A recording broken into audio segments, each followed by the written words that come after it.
साथियों सभी का नमस्कार। आज हम बुद्धि के सिद्धांतों पर चर्चा करने के लिए तैयार हैं।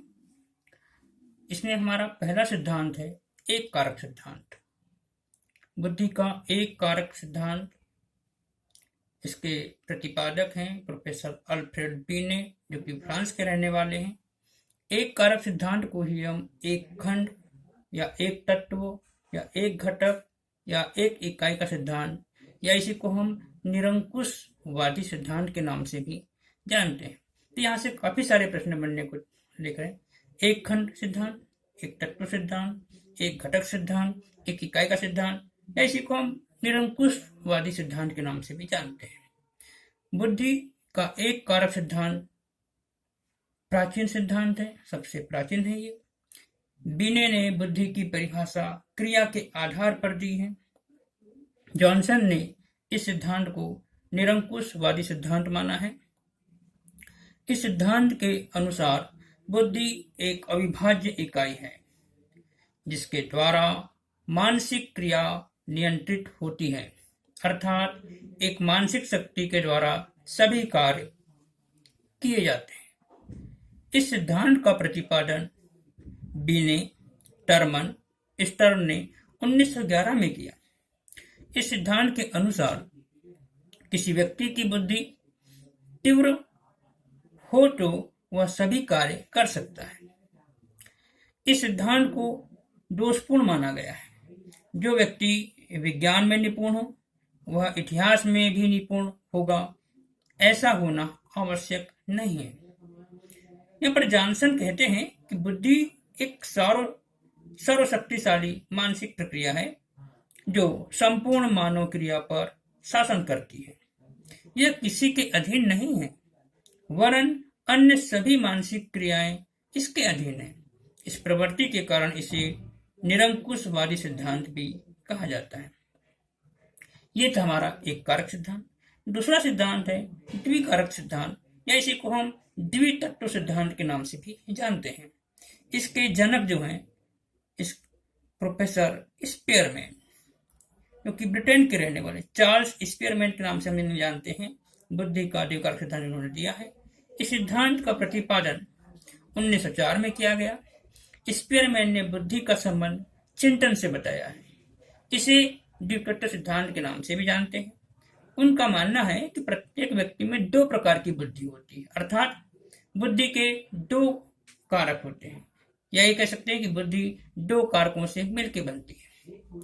जी राजा के समान होगा और एस प्रजातंत्र के रूप में कार्य करेगा, इसलिए इसे राजतंत्र सिद्धांत भी कहते हैं। पूछ लेगा कि राजतंत्र सिद्धांत किसे कहते हैं, तो पता होगा, हमें होना चाहिए कि द्विकारक सिद्धांत को हम राजतंत्र सिद्धांत भी कहते हैं।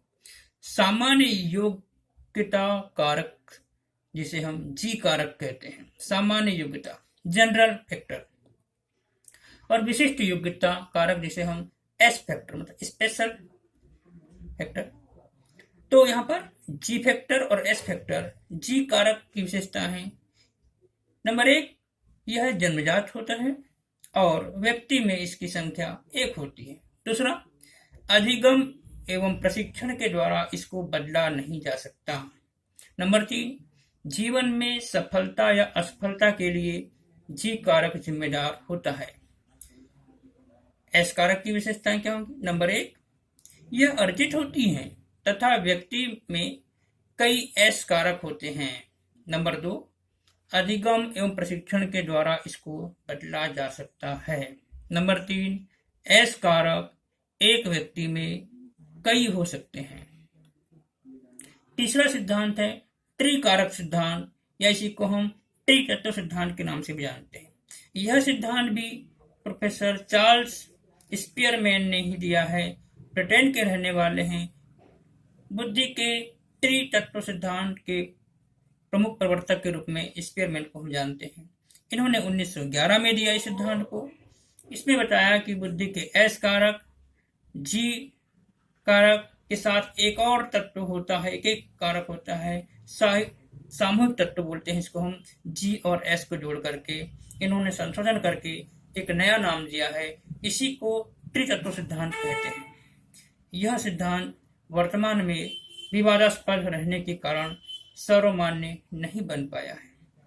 चौथा हमारा सिद्धांत है बहुकारक सिद्धांत। इसी को हम बहुखंड सिद्धांत के नाम से जानते हैं, बहुतत्व के नाम से जानते हैं, मात्रा का सिद्धांत के नाम से जानते हैं, यहाँ पर मल्टी फैक्टर थ्योरी के नाम से जानेंगे। और इस सिद्धांत को देने वाले प्रोफेसर थॉर्नडाइक हैं, जो कि रहने वाले अमेरिका के हैं। और इस सिद्धांत का प्रतिपादन बुद्धि का विकास 18 वर्ष की आयु तक ही होता है, ऐसा थॉर्नडाइक का मानना है। इस सिद्धांत के अनुसार बुद्धि असंख्य स्वतंत्र कारकों से मिलकर बनी होती है, अर्थात व्यक्ति जितनी भी मानसिक क्रियाएं करता है उतने तत्व बुद्धि के अंतर्गत पाए जाते हैं।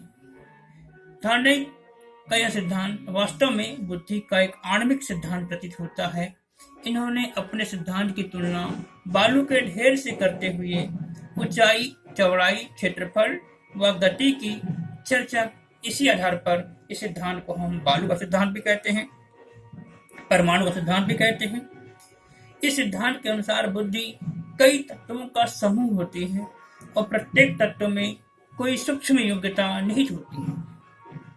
यहीं पर एक विद्वान आते हैं, प्रोफेसर गार्डनर मर्फी ने कहा कि एक क्षेत्र की प्रतिभा का दूसरे क्षेत्र की प्रतिभा के साथ एक निश्चित सकारात्मक संबंध होता है। और यहीं पर थॉर्नडाइक का मानना है कि कठिनाई का स्तर बढ़ाने के साथ बुद्धि का स्तर भी बढ़ता है और कठिनाई का स्तर कम करने के साथ बुद्धि का स्तर भी कम होता है। तो हम अगली क्लास में हम अगले सिद्धांत को लिखने का प्रयास करेंगे।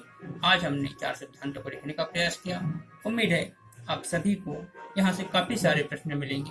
आपकी परीक्षा में सफलता मिले, आपकी शुभकामनाएं आपके साथ हम करते हैं। ठीक है, आप अगली क्लास में मिलेंगे आपके साथ।